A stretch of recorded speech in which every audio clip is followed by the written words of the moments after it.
시편 11편은 신앙의 결단을 강조하고 있는 내용이에요. 시편 12편은 타락한 시대에 사는 성도들의 기도가 기록되어 있습니다. 신앙이라는 것이 무엇일까요?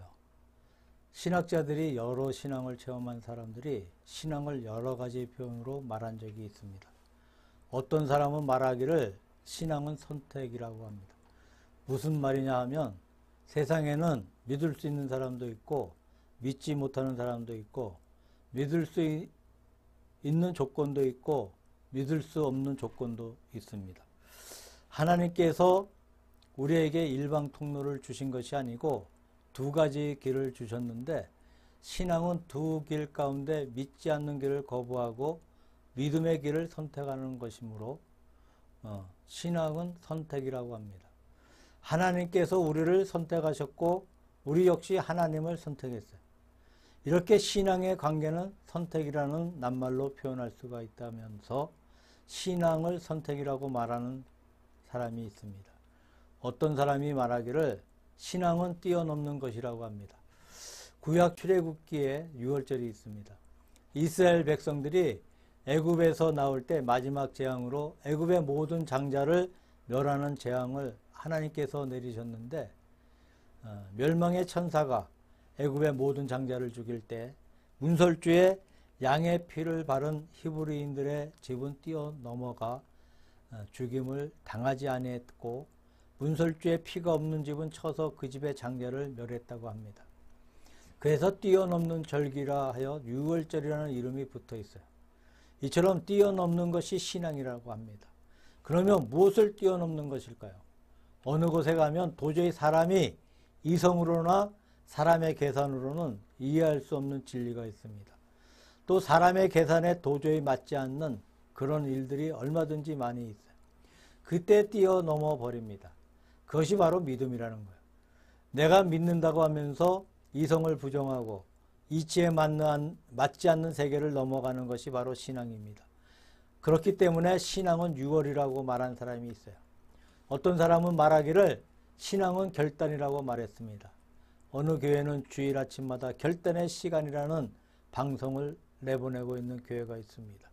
사도신경에 보면 우리가 믿고 있는 신앙의 내용이 정리되어 있습니다. 전능하사 천지를 만드신 하나님 아버지를 내가 믿사오며, 우리나라 말 번역에는 내가 믿사오며 라는 말이 뒤에 있습니다. 무엇을 믿고 있느냐 하는 것을 먼저 밝혀놓고 뒤에 내가 믿사오며 라고 되어 있습니다. 그러나 이것을 맨 처음에 썼던 헬라말 신조나 라틴말 신조를 보면 내가 믿습니다가 제일 먼저 나와 있어요. 라틴말은 크레도라는 말이 있습니다. 또 헬라말은 피스투오라는 말이 나와 있어요. 내가 믿노라. 이 말부터 먼저 선포해 놓고 그 밑에 내용이 있어요. 이렇게 헬라말이나 라틴말에는 내가 믿는다는 말이 강조되어 있습니다. 우리말 번역은 그렇게 안 되어 있으므로 원래의 뜻이 상당히 좀 약화되어 있으나 원래 신앙이라는 것은 내가 믿노라 하며 못을 박듯이 결단하는 것이죠. 그래서 믿음이라는 것은 결단의 세계라고 말하고 있어요. 구약의 여호수아서 24장에 보니까 여호수아가 이스라엘 백성과 더불어 마지막 작별을 할 때 너희의 섬길 신을 택하라. 나와 내 집 오직 여호와를 섬기겠노라. 단호하게 결정을 하고 단호하게 선언을 했습니다. 그때 백성들이 여호수아의 결단에 굴복해서 우리도 그렇게 하겠습니다. 결코 이방신을 섬기지 않겠습니다. 라고 말한 적이 있습니다. 조금 더 이 말씀을 검토해 보면 여호수아의 단호한 결단이 이스라엘 백성들의 마음을 이끌어 결단시켰다고 할 수가 있습니다. 그런 의미에서 신앙은 결단이라고 말할 수 있습니다. 신앙은 선택이다. 그 말에도 일리가 있습니다. 신앙은 유월이다. 뛰어넘는 것이다. 거기에도 일리가 있습니다. 신앙은 결단이다. 라는 것도 일리가 있습니다. 사실 신앙은 무엇에 비교해서 이런 것이다 하기는 어려운 것입니다. 모든 것을 다 초월해 있는 세계이므로 신앙의 어떠한 면을 이렇게 저렇게 표현해 볼 수 있다고 생각해 봅니다. 오늘 봉독한 시편 11편과 12편을 신앙의 결단이란 제목으로 생각해 보면 의미가 있습니다. 먼저 11장 1절에서 3절 가운데 보면 세상의 조롱이 기록되어 있어.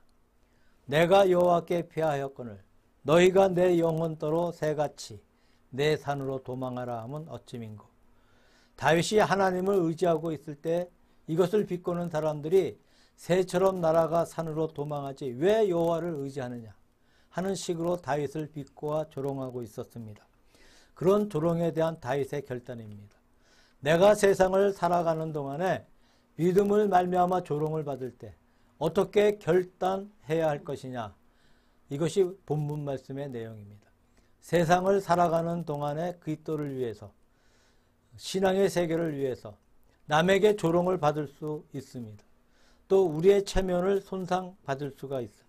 그러할 때 우리가 어떻게 할 것이냐, 그런 세상의 조롱을 받을 때 우리가 취할 수 있는 태도가 몇 가지 있다고 생각해 봅니다.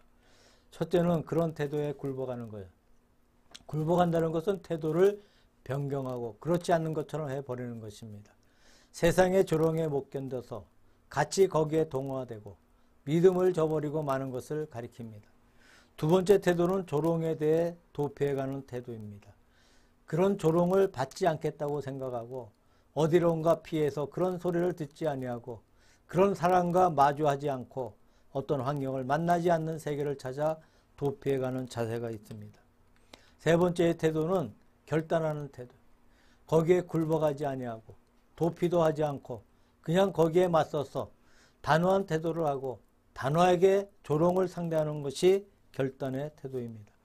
이사야서 50장 6절 이하의 말씀 가운데 보면 이런 말씀이 기록되어 있어요. 이사야 선지자가 조롱하는 사람들에게 얼굴에 침뱉음을 당하고 구타를 당하고 조롱과 멸시를 당할 때 이사야가 취한 행동입니다. 나를 치는 자에게 얼굴을 돌리지 아니하고 내게 침을 뱉는 자에게 내 얼굴을 부싯돌처럼 강하게 들고 있겠다. 나를 대적하는 자 앞에 내가 떳떳이 서서 얼굴을 돌처럼 굳게 하겠다. 나를 정죄할 자가 누구냐? 내 앞에 나오게 하라. 왜냐하면 나를 옳다 하는 분이 살아 계시니 누가 감히 나와 더불어 변론하겠느냐. 내가 아무리 그래도 하나님은 내 편이시다. 나를 옳다고 말씀하신다. 그러니 너희가 아무리 그렇게 해도 소용이 없는 것이다 하는 이런 자세가 기록되어 있습니다. 이것이 바로 결단의 자세입니다. 이 말씀은 예수님께서 가야바 앞에 혹은 빌라도 앞에 서 계셨던 모습의 그림자로 보고 있습니다.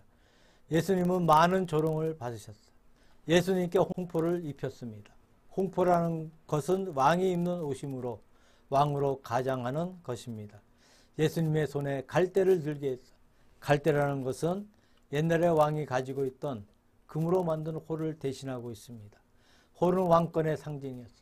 마치 군대 지휘관이 지휘봉을 가지고 자기의 권력을 행사하는 것처럼 왕이 호를 가지고 자기의 왕권을 행사하는 것입니다.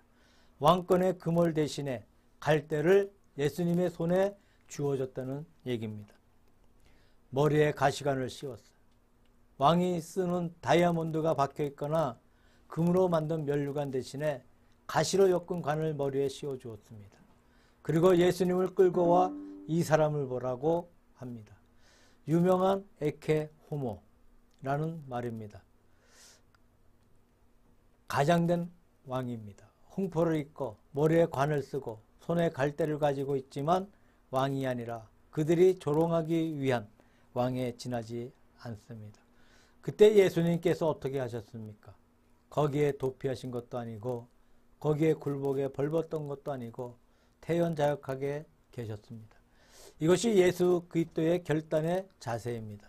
이것이 구약의 이사야가 말한 예언적인 말씀이 이루어졌던 사건입니다. 우리는 땅 위에 살아가는 동안에 세상을 지롭게 살고 바르게 살고 또 세상에서 우리가 할 수 있는 모든 도리를 다 할 필요가 있어요. 그렇지만 이 세상은 근본적으로 하나님의 나라가 아니에요. 이 세상은 하나님께서 역사하시는 동시에 마귀가 함께 역사하는 세계, 선한 것이 있는 동시에 악한 것이 있는 세상입니다. 여기에 믿음이 있는 동시에 불신이 들끓고 있는 세상이에요. 그래서 우리가 이 세상을 무조건 따라갈 수가 없어요. 믿음 가운데 살기는 살지만 그 가운데는 불신의 세력이 있고 악한 것이 있어서 세상의 조롱과 세상의 미움에 대한 우리의 자세도 확립해 두어야 하겠습니다. 그 자세가 무엇입니까? 결단의 자세라는 겁니다. 무조건 굴복하는 것이 아니고 비겁하게 도망가는 것도 아니고 그 앞에서 결단하는 자세를 가리키고 있습니다. 마귀가 우리 성도들을 유혹할 때 여러 가지 방법으로 유혹한다고 생각됩니다. 어떤 때는 무서운 폭력을 가지고 주먹을 가지고 힘을 가지고 우리를 억누를 때가 있어. 옛날 로마 시대의 박해나 일제시대의 박해나 공산주의자들의 박해는 모두 그런 것과 같습니다. 두 번째로 마귀는 우리를 간사하게 축혀 세우고 우리에게 아첨하는 것, 세상의 권력이나 여러 가지 금력 등을 가지고 유혹할 때가 있어요. 그리고 세 번째의 방법이 바로 조롱의 방법입니다. 물론 우리가 폭력에 굴해도 안 되겠습니다. 유혹에 넘어가도 안 되겠습니다. 마찬가지로 우리는 조롱에 넘어가도 안 되겠습니다. 그래서 조롱에 대한 성도의 자세는 바로 결단의 자세라는 겁니다. 이것은 저희의 조롱하는 말에 대한 다윗의 확고한 결단의 자세를 말합니다. 두 번째로 11편 4절에서 7절까지의 말씀에 보면 하나님을 의지하는 결단을 말씀하고 있어요. 사전에 보면 여호와께서 그 성전에 계시니 여호와의 보좌는 하늘에 있으며 그 눈이 인생을 통촉하시고 그 안목이 저희를 감찰하시는도다. 여호와는 의인을 감찰하시고 악인의 강포함을 좋아하는 자를 마음에 미워하시는도다 라고 했어요. 다윗은 여호와 하나님 앞에 하나님만 의지할 것을 결정했습니다. 여호와 하나님은 어떠한 분이시냐? 하나님은 의를 사랑하고 불의를 미워하고 선한 자를 복도하 주시고 악한 자를 멸하시는 하나님이시오. 상선 벌악하시는 하나님입니다. 선에 대해서는 상급을 주시고 악에 대해서는 벌을 주시는 이것이 하나님의 통치의 큰 원리가 되었습니다. 이런 큰 원리에 대해 하나님 앞에 의지하는 이것을 믿고 나아가는 결단입니다. 그런데 이것이 하나님의 대원리이지만 아침부터 밤까지 모든 경우에 100이면 100, 1000이면 1000 전부 그 원리에 맞는 것이 아닙니다. 어떤 때는 그 원리에 안 맞는 수가 있어요. 임시로 원리에 어긋나는 수가 있습니다. 다시 말하면 선한 자가 오히려 고생을 하고 악한 자가 득세하게 되는 경우가 있어요. 그런 경우는 물론 영원한 경우는 아닙니다만 임시적인 경우에 지나지 않습니다. 그때는 어떻게 해야 합니까? 구약 다니엘서 3장 18절에 보면 다니엘의 세 친구가 느부갓네살 왕이 만든 큰 우상에게 절하는 것을 거부하고 있어요. 느부갓네살 왕이 불러놓고 너희가 왜 절하지 않느냐? 지금이라도 절해라. 절하지 않으면 너희를 당장 저 불 속에 집어넣겠다고 위협을 합니다. 그때 세 친구의 말이 왕께서 우리를 불 속에 집어넣으셔도 하나님께서 그 불 속에서 우리를 건져내 주실 것입니다. 그렇지 않다고 하더라도 우리가 절할 수 없습니다 하는 말씀이 기록되어 있습니다. 하나님께서 상선 벌악하시는 하나님이시니 의로운 자를 보호해 주시고 왕께서 우리를 불 속에 집어넣으신다면 우리를 꼭 구원시켜 주실 것입니다. 그러나 그렇지 않다 하더라도 하나님께서 불 속에서 건져내지 아니하시고 우리가 불 속에서 다 타 죽는다 하더라도 절을 못합니다. 왕이 대노해서 평소보다 7배나 더 뜨겁게 해서 불 속에 집어넣었어요. 그러나 그 세 친구를 메고 갔던 병사들은 타 죽고 불 속에 들어갔던 당사자인 세 사람은 죽지 않았습니다. 또 구약 에스더 4장 16절에 보면 하만이 모든 유대인들을 멸하기 위해서 온 나라에 영을 내려 아무 날 아무 시에 유대인들을 일제히 다 죽이라고 합니다. 길은 하나밖에 없어. 왕후 에스더가 왕 앞에 나가서 이 사실을 직고하고 하만의 쾌계를 고하고 왕의 칙령을 취소하는 길밖에 없었어요. 그런데 그 당시 메대 바사의 법은 엄해서 왕이 오라고 하는 시간 외에 왕에게 나가면 죽게 되어 있습니다. 그래서 아무나 아무 시에 오라고 할 때 비로소 왕 앞에 나아갈 수 있는데 왕이 오라고 하지 아니할 때 왕후가 나가면 왕이 마음대로 죽일 수 있고 살릴 수도 있었어요. 그때 왕이 불쌍히 여겨 죽이지 않겠다고 하면 손에 그물을 듭니다. 그 그물 끝을 잡습니다. 그러면 죽지를 않아. 지금 살 길은 하나밖에 없어요. 왕과 대면해서 유대인들을 살려주기를 호소하는 그 길밖에 살 길이 없었습니다. 그래서 에스더는 모든 유대인들에게 부탁하기를 금식으로 하나님 앞에 기도를 드리고 내가 법을 어기고 들어갈 테니까 무사히 왕이 호를 들을 수 있도록 기도하라. 나도 하나님 앞에 기도하겠다. 죽으면 죽으리라 하고 왕 앞에 나아갑니다. 왕이 만약에 살려주면 자신도 사는 동시에 유대인들도 살 수 있을 것이고 그렇지 않으면 자기도 죽고 유대인들도 다 죽는다는 얘기입니다. 그래서 내가 죽으면 죽으리라 하고 왕 앞에 나아갔어요. 이것이 결단이에요. 결단이 무엇이겠습니까? 신앙의 세계는 동기와 내용이 중요합니다. 일반 사회는 결과가 중요해요. 결과만 좋으면 동기는 어떻든 내용이 어떻든 관계가 없습니다. 결과가 잘 되면 좋은 것이고 결과가 나쁘면 소용이 없죠. 그러나 신앙은 그런 것이 아니에요. 결과가 아니에요. 내용이 먼저예요. 내용이 바르게 되었느냐, 올바르게 살았느냐, 믿음으로 살았느냐, 그것이 문제예요. 이것을 지키며 하나님께 복을 받습니다. 만약에 하나님께서 어떤 이유로 복을 주시지 아니한다 하더라도 할 수 없어요. 믿음을 지키겠다고 하는 것이 결단. 결단은 믿음을 위해, 의리를 위해 하나님께 의지하기를 확실하게 결심하는 거죠. 이것이 바로 신앙의 세계입니다. 이렇게 할 때 하나님께서 반드시 복을 내려주십니다. 은혜를 내려주십니다. 어떤 사고로 인해 안 된다 해도 그 다음 세대에 반드시 그 일이 이루어지는 것을 볼 수가 있습니다. 참 종교와 사이비 종교의 차이가 어디에 있는 것이냐? 참 종교라는 것은 이제 말씀드린 대로 결과보다 내용과 동기에 중점을 두고 있어요. 바른 동기를 가지고 바른 내용으로 사는 것이 참 종교의 모습입니다. 이렇게 살다 복을 받으면 감사하고 화를 받아도 할 수 없고 단호히 화를 각오하고 바른 길을 지키는 것이 참 종교의 모습이에요. 그래서 옛날부터 참 종교에는 순교가 있고 박해가 따랐습니다. 사이비 종교는 결과만 봅니다. 호화롭고 잘 사는 것을 목표로 해 위조하는 게 사이비 종교의 내용입니다. 그래서 하나님께 의지한다는 것은 하나님이 우리의 경배의 대상이시므로 하나님이 상선벌하시는 하나님이시므로 그분에게 의지한다는 결단이에요. 하나님께 의지하면 반드시 복을 받는다는 것은 아닙니다. 이보다 더 고상한 더 높은 신앙의 자세가 있습니다. 12편 5절에서 8절까지에는 그러한 믿음의 결단의 세계 가운데 살 때에 하나님께서 반드시 구원을 주신다고 하는 구원의 확신을 말씀하고 있어요. 12편 5절에 보니까 여호와의 말씀에 가련한 자의 눌림과 궁핍한 자의 탄식을 인하여 내가 이제 일어나 저를 그 원하는 안전지대에 두리라 하시도다 라고 말씀하고 있어요. 궁극적으로 하나님께서는 반드시 올바른 자를 구원해 주십니다. 여호와의 말씀에 가련한 자, 눌린 자, 궁핍한 자의 탄식을 인해서 저희를 그 원하는 안전지대에 두리라고 하셨어요. 세상의 역경을 당한 분들을 하나님께서 구원해 주시겠다는 확고한 약속의 말씀이 기록되어 있습니다. 옛날에는 소위 황과 고독이라고 해서 어려운 처지에 있는 사람들, 호라비들, 과부들, 고아들, 외로운 사람들을 찾아 선정을 베풀었어요. 이것이 바로 왕도였다는 말이 있습니다. 요즘도 고아원이 많이 있습니다.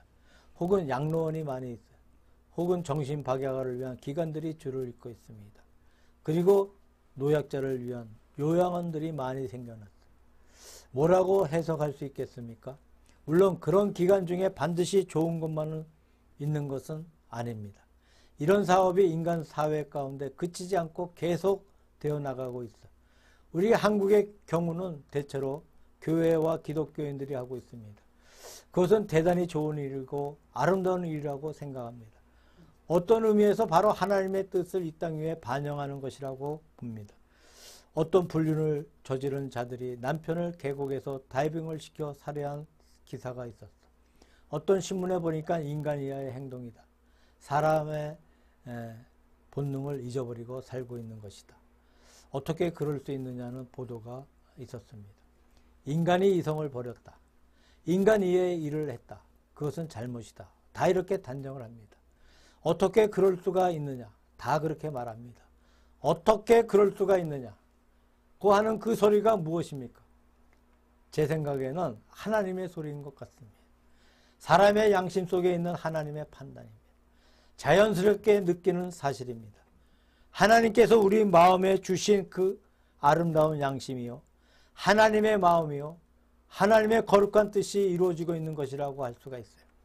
만약 인간의 세계에 이러한 것이 없다고 하면, 우리가 생각해 보면, 그러면 동물의 세계가 아니겠습니까? 마귀의 세계라고 할 수가 있어요. 양심이 살아있는 것, 유경사회 사업이 땅 위에 계속 벌어지고 있다는 것, 이것은 하나님께서 지금도 인간을 통해 약자를 돌보고 계시는 것입니다. 무참하게 누르고 죽이고 할 때 누구든지 마음의 통분을 느껴요. 누구든지 마음에 어떤 분노를 느낍니다. 마치 내가 당한 것 같은 그런 분노를 다 느낍니다. 이것이 사람의 아름다운 본능이 아니겠습니까? 그것이 무엇을 말하는 것입니까? 반드시 하나님께서는 최후의 승리를 주신다는 뜻입니다. 하나님께서 마지막에 포악한 자의 모든 길을 막아주시고 없애주시고 반드시 의로운 자를 마지막에 구원시켜 주시는 큰 역사를 이루어 주신다는 아름다운 증거라고 볼 수가 있습니다. 그러므로 구원의 확신을 가지게 됩니다. 마음이 흔들린 것이 아니에요. 글쎄 구원을 받을지 받지 못할지 알 수 없다. 하기는 했는데 잘 될지 안 될지 알 수 없다. 그런 애매한 자세가 아니에요. 반드시 그렇다고 확신하는 자세입니다. 예수님께서 상상보험을 마치시고 산에서 내려오실 때 마태복음 8장 처음에 기록되어 있습니다만은 한 문둥병자가 예수님께 나와 주여 원하시면 저를 깨끗게 하실 수 있나이다 라고 합니다. 예수님께서 내가 원하노니 깨끗함을 받으라 하시자 그가 즉각 깨끗함을 받았다는 말씀이 나옵니다. 문둥병자의 기도, 예수님께 하는 그 기도를 자세히 해부해 봅시다. 주여 원하시면이란 주님의 뜻이면 이라는 말입니다. 깨끗게 하실 수 있나이다. 이것은 주님의 능력입니다. 여기에 두 가지 요소를 말하고 있습니다.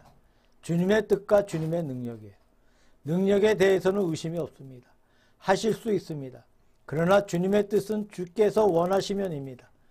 이 말은 가정입니다. 하실지 안 하실지 알 수 없습니다. 하나님의 뜻은 내가 잘 모르겠다는 것입니다. 이 시간 나를 고쳐주실지 고쳐주지 아니하실지 알 수 없습니다. 다시 말해서 이 시간 내가 낫지 못한다 하더라도 하나님께서 능력이 없어서 못 고치시는 것이 아니고 낫는 것이 하나님의 뜻이 아니기 때문에 안 낫는 것뿐입니다. 우리가 낫지 않는 것이 주님의 뜻이기 때문이라고 봅니다. 그러나 반면에 나오면 지금 주께서 고치신 것이 바로 주님의 뜻이기 때문이라는 것입니다. 하나님의 뜻은 우리가 잘 몰라요. 너무나 크고 너무나 신비로워서 우리가 그것을 알 수가 없습니다.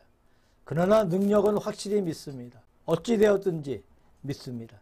내가 이 시간 치료받으면 하나님의 능력으로 치료받은 것입니다. 고침받지 못한다 해도 하나님의 능력은 그대로 있습니다. 그런데 우리는 그렇지 않습니다. 하나님의 뜻을 고정해 놓습니다. 이것을 왜 안 하십니까? 이 좋은 일을 왜 안 하십니까? 하나님 왜 안 하십니까?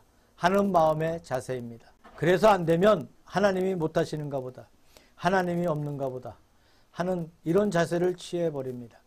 하나님의 뜻은 정해놓고 하나님의 능력은 의문표를 붙이고 있어요. 여기에 우리의 잘못을 볼 수가 있습니다. 하나님의 뜻은 우리가 의문표를 붙이고 하나님의 능력을 확고하게 고정해 놓아야 합니다. 이것이 결단이에요. 반드시 하나님은 최후의 승리를 거두십니다. 그때가 이때인지 다음 때인지 우리는 몰라요. 하나님은 반드시 정의로 심판하십니다. 이것이 하나님의 구원에 대한 결단입니다. 그 마음은 조금도 흔들리지 않습니다. 오늘 그렇게 안 됐으면 내일 그렇게 될 겁니다. 다음에 될 겁니다. 언젠가 될 겁니다. 그 마음이 조금도 흔들리지 않습니다. 그 마음이 흔들리지 않는 자세입니다. 이것이 바로 신앙의 결단이라 할 수가 있습니다. 세상의 조롱에 대한 결단, 세상의 조롱 앞에서 엄연한 신앙의 자세를 취해가는 결단입니다. 그 다음에 하나님께 의지하는 결단입니다. 선악간의 결과가 어떻든 간 하나님께 의지해 나가는 결단입니다. 최후의 구원에 대한 확고한 결단입니다. 적어도 이 세 가지의 결단적 자세가 우리에게 필요하다고 믿습니다.